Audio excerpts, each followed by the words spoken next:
Die woord van die Here spreek vanoggend tot ons uit twee gedeeltes. Die eerste gedeelte is uit die Ou Testament en wel uit Spreuke 26. En let op dat hierdie vers in die Bybel staan. Maar voordat ons gaan saam lees, word ons hier stil in gebed voor die Here. Hemelvader, dankie dat ons vanoggend kon opstaan. En dankie dat ons kan lewe. Here, ons wil saam met die grond en die gras en die bome en die voëls U loof en eer vir die wonderlike reën daar buite. Here, ons het nie genoeg woorde om U te loof en te eer nie. Dankie ook vir die Gees wat by ons is. En ons bid nou, Heilige Gees, dat U met ons sal praat. Dat U aan die woord sal kom en dat U verheerlik sal word. Amen. Spreuke hoofstuk 26 vers 11. Soos 'n hond wat na sy braaksel toe terugkom, soos 'n dwaas wat dieselfde dwaasheid weer begaan. Jy sien self, vir iemand wat dink dat hy die wysheid in pag het, is daar minder hoop as 'n dwaas. En dan die Nuwe Testament, die bergpredikasie, 'n gedeelte daarvan. Matteus 7 van vers 24. Elkeen dan wat hierdie woorde van my hoor en daarvolgens handel, kan vergelyk word met 'n verstandige man wat sy huis op 'n rots gebou het.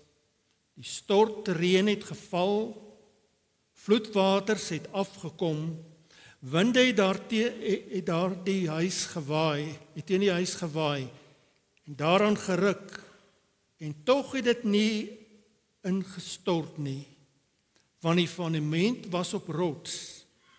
Elkeen wat hierdie woorde van my hoor en die daarvolgens handel nie, kan vergelyk word met 'n dwaas wat sy huis op sand gebou het.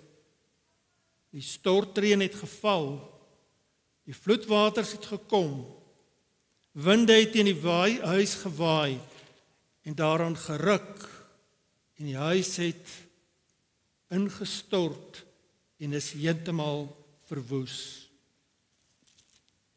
Die woord van God vir die kinders van God.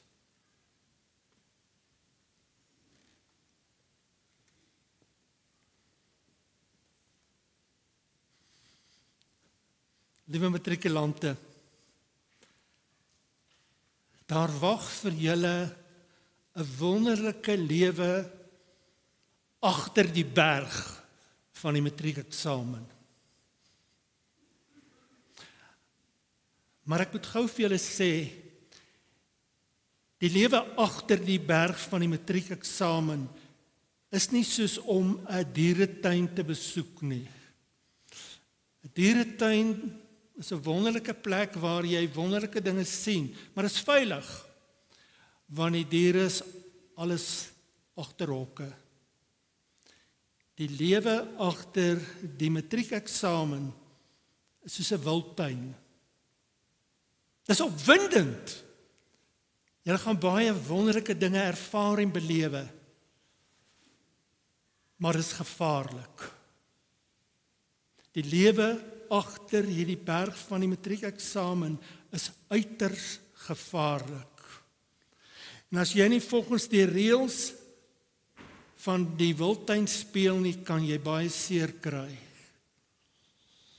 Wat is die grootste gevaar wat wag agter hierdie berg?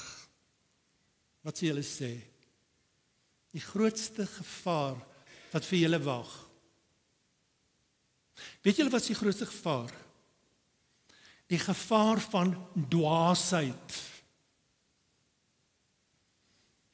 die gevaar dat julle soos dwaase mense sal lewe in die lewe agter die matriekeksamen en self voor die matriekeksamen. En wat is dwaasheid? Kom ek vertel julle 'n storie. Dis eintlik 'n sprokie. Dis die sprokie van die keiser.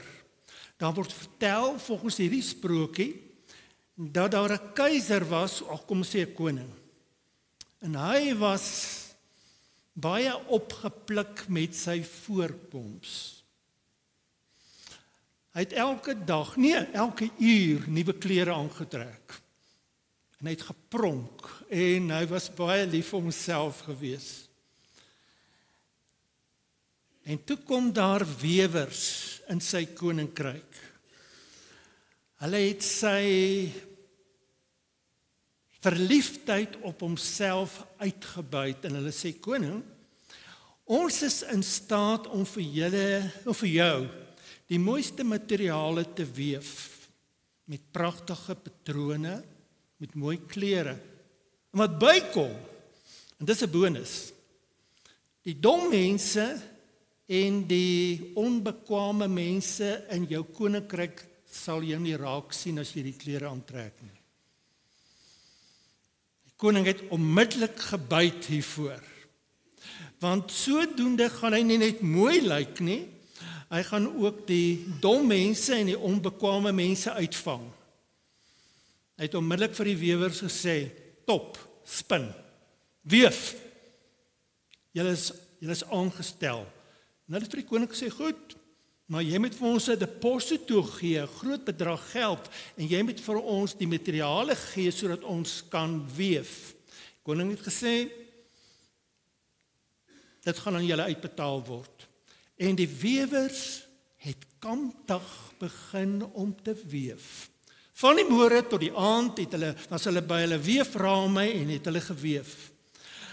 En die koning was baie nuuskierig om te sien wat gaan aan, maar hy was bang gewees as hy gaan kyk wat hulle doen, dat hy uitgevang sou word dat hy dwaas en dom en onbekwaam is. Daarom het hy sy eerste minister gevra. Meneer die eerste minister, jy moet gou gaan ondersoek instel hoe die weefpraktyke lyk. Die eerste minister was 'n baie bekwame persoon. En hy het gaan kyk wat die mense doen op die weeframe.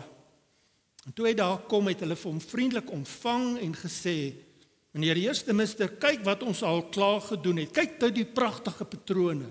Kyk die mooi kleure, stem jy saam? Dis 'n meesterstuk. Die eerste minister het niks gesien nie. Want hy het nie iets geweef nie. Maar hy wou dit nie erken nie, want as hy dit sou erken, dan sou hy volgens hulle dom en onbekwaam wees. En die eerste minister wou nie dom en onbekwaam wees nie, daarom het hy gesê, dis pragtig, wonderlik.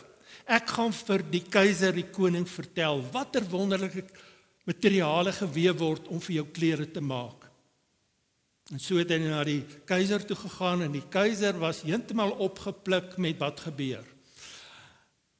En dan verloop daar weer 'n tyd.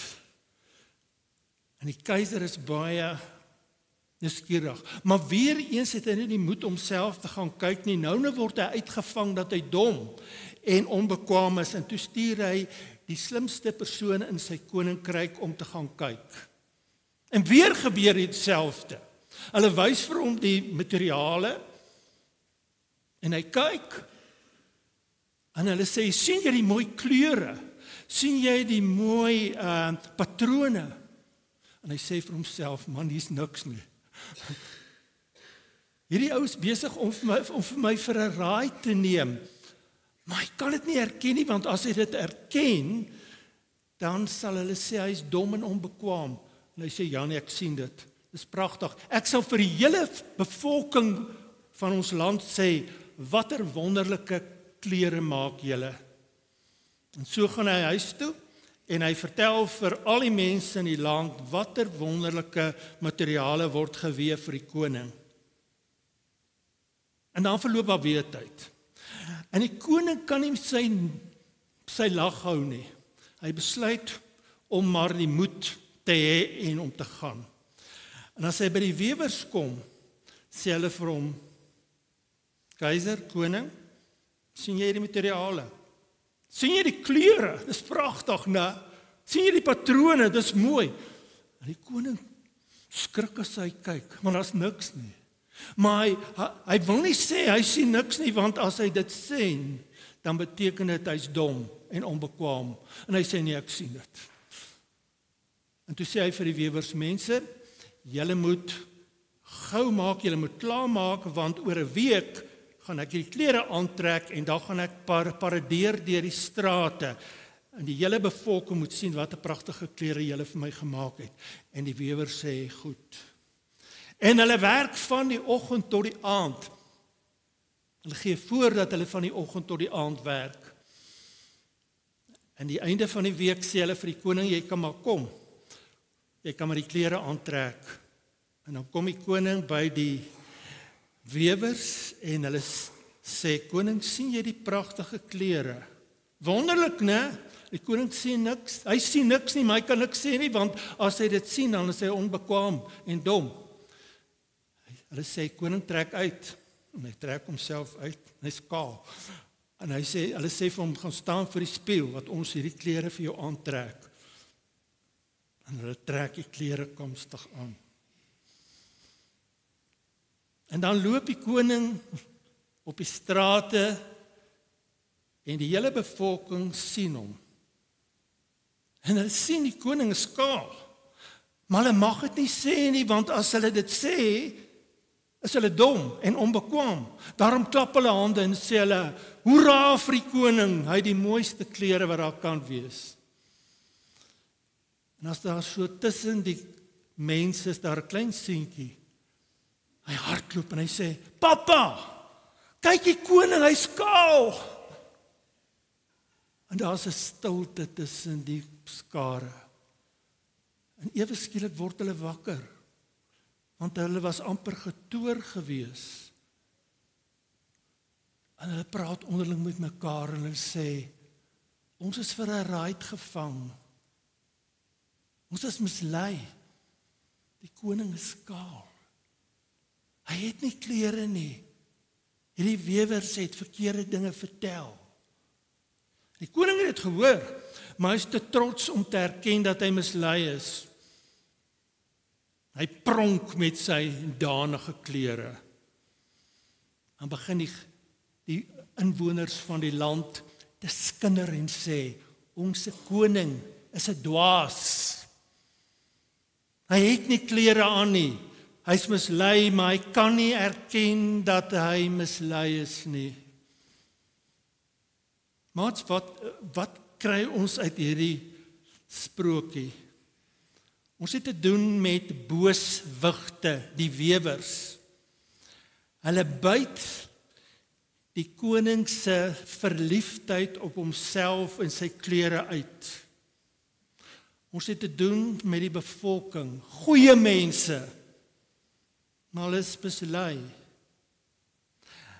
Hulle sien dat die koning kaal is, maar hulle wil dit nie sê nie, want as hulle dit sê, gaan die ander mense sê, hulle is dom en onbekwaam. Hulle word deur die propaganda van dit wat aan hulle voorgehou is, mislei. Hulle word verblind eintlik. En dan kom ons die seentjie. Die seentjie was nie in die glystroom van hierdie misleiding nie. Hy sien wat voor hom is en hy sê, koning, jy is kaal. En die koning, hy hoor dit, maar hy wil dit nie erken nie. Hy gaan voort om kaal te wees. En die mense skinder van hom. Ons koning is mislei, hy is dwaas. Wat is dwaasheid? Dwaasheid beteken nie dat jy dom is, dat jy nie 'n hoë intelligensie het nie. Dwaasheid beteken dat jy 'n besondere, kom ons sê 'n mindset het, dat jy besondere gedrag vertoon. Jy selfversekerd. Ek weet alles en ander mense weet niks nie. Dwaasheid beteken dat jy praat sonder dat jy dink. Dwaasheid beteken dat jy voortdurend verkeerde besluite maak. 'n dwaase persoon is iemand wat nie luister na ander mense nie. Hy luister nie na God nie, hy luister nie na goeie raad nie. Hy luister net na homself. Nee, as hy kerk toe kom, sal hy luister na die dominee as die dominee sê wat hy graag wil hoor. Anderster gaan hy uit en sê hy die dominee praat nonsens. 'n dwaase persoon luister nie. 'n dwaase persoon is iemand wat nie dink nie. Is iemand wat nie dinge evalueer nie. Onthou julle wat die koning gedoen het? Hy het nie geëvalueer wat aan hom voorgehou is nie. 'n dwaase persoon evalueer nie dinge nie. Hy kom in die glystroom van misleiding, van groepsdruk, en hy volg dit wat die groep vir hom sê. Maar die ergste van 'n dwaase persoon is, hy leer nie uit sy foute nie. 'n dwaase persoon maak keer op keer dieselfde foute. 'n dwaase persoon is iemand wat met verkeerde maats besig is. En sy ouers en sy vriende sê vir hom, pas op. Hulle is die oorsaak dat hy in die moeilikheid kom, maar hy gaan voortdurend terug na sy maats toe. 'n dwaase persoon is iemand wat alkohol misbruik. En as gevolg daarvan het hy al voortdurend in die moeilikheid gekom. Een van sy maats is verongeluk, het in 'n ongeluk gekom as gevolg van 'n oormaat alkohol. Dit was vir hom verskriklik geweest, maar hy gaan voort daarmee. 'n dwaase persoon is iemand as hy groter word, wat bokant sy vermoëns lewe. Hy koop net en hy koop net, en hy is voortdurend in die skuld. En dan lyk dit asof hy bankrot verklaar word, en wat doen hy? Hy gaan aan om te koop, hy sê, ek gaan soos 'n ryk man onder, nie soos 'n arm man nie. Wanneer die Bybel praat oor die dwaase persoon, gebruik die Bybel 'n verskriklike beeld. Die beeld van 'n dier, van 'n hond, wat braak. Dit is natuurlik nie verkeerd nie, want die hond het iets geëet wat nie goed is vir hom nie, en hy braak, hy bring op. Maar wat doen die hond? Hy gaan terug en hy gaan eet sy braaksel. 'n dwaase persoon is iemand wat nie uit sy foute leer nie. Hy kry seer, maar hy gaan terug om dieselfde dinge te doen oor en oor en oor. Maat, dwaasheid is die grootste vyand wat vir 'n mens wag, anderkant die matriekeksamen. Weet julle, dwaasheid is gevaarliker as boosheid. 'n bose persoon is iemand wat sê, ek is boos en ek doen bose dinge. Julle moet weet, ek gaan bose dinge doen. Ek gaan mense doodmaak, ek gaan karre hijack, ek gaan kinders verkrag, ek is 'n bose mens. Vir 'n bose mens kan jy gereed wees om hom te hanteer. Mens kan strategieë uitwerk om 'n bose persoon aan bande te lê, maar nie vir 'n dwaase persoon nie. 'n dwaase persoon is selfversekerd. Hy dink dat hy reg is. Jy is verkeerd. As jy met iemand praat wat alkohol misbruik en sê jy sal moet kyk na jou alkoholmisgebruik, sal hy vir jou sê, ek het nie 'n probleem nie, die probleem is by jou. Moenie met my praat nie, kyk na jouself. 'n dwaase persoon is iemand wat nie die vermoë het om die gevolge van sy dade te erken nie. Dit is moeilik om met 'n dwaase persoon te praat, want hy is reg. En as jy met hom praat, dan is hy aggressief, hy luister nie. 'n Dwaase persoon is 'n gevaarlike persoon. Weet julle maat, gemeente? Dwaasheid is 'n gevaar vir almal van ons. Want dwaase mense kom oral voor in die wêreld. Dwaasheid kom voor in ryk mense se lewens en arm mense se lewens. By professore en mense wat straatveers is.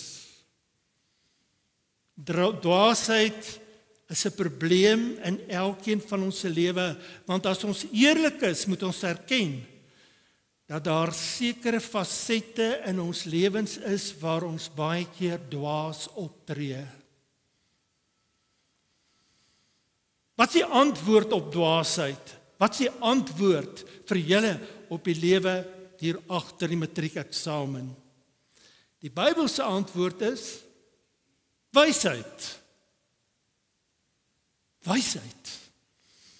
En wat is wysheid? 'n Storie. Daar word vertel dat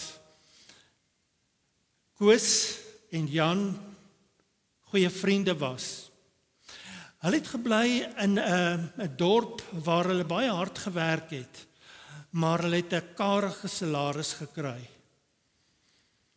En op 'n dag kom daar 'n persoon van buite af en hy sê vir Koos, Koos, kom werk by my. Ek sal vir jou dubbel betaal wat jy tans kry.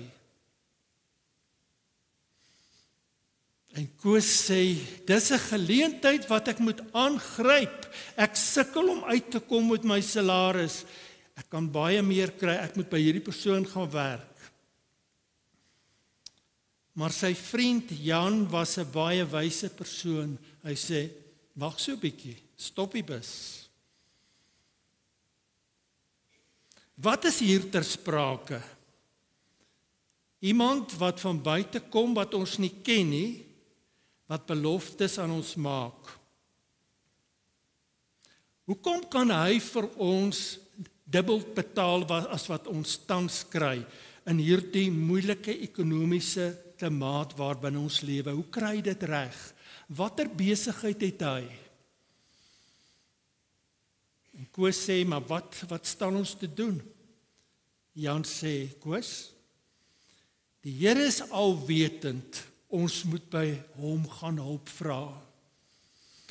Hy beloof as ons wysheid kort kom, kan ons van hom vra en hy sal vir ons wysheid gee. Maar die voorwaarde is dat ons met die regte hart na hom toe gaan. En so gebeur dit dat Koos en Jan in gebed na die Here toe gaan en sê, Here, hier's 'n wonderlike geleentheid, dit lyk vir ons na 'n wonderlike geleentheid, maar ons wil graag hoor wat u sê. En dan begin hulle te bid en te vra, Here, wys vir ons wat ons moet doen. En as hulle klaar gebid het, is daar onrus in Koos se hart. En Koos voel nie meer so gelukkig om sy werk te bedank nie, want as hy sy werk gaan bedank en by hierdie ou gaan werk en dit nie uitwerk nie, gaan hy nie 'n werk hê nie. En hy begin krities kyk na hierdie situasie. Hy begin navorsing doen en hy begin uitvind wie die persoon is wat met die aanbod gekom het.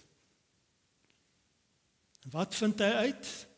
Hy vind uit dat die persoon wat met die aanbod gekom het eintlik 'n skelm is. Iemand wat in die groot skuld is.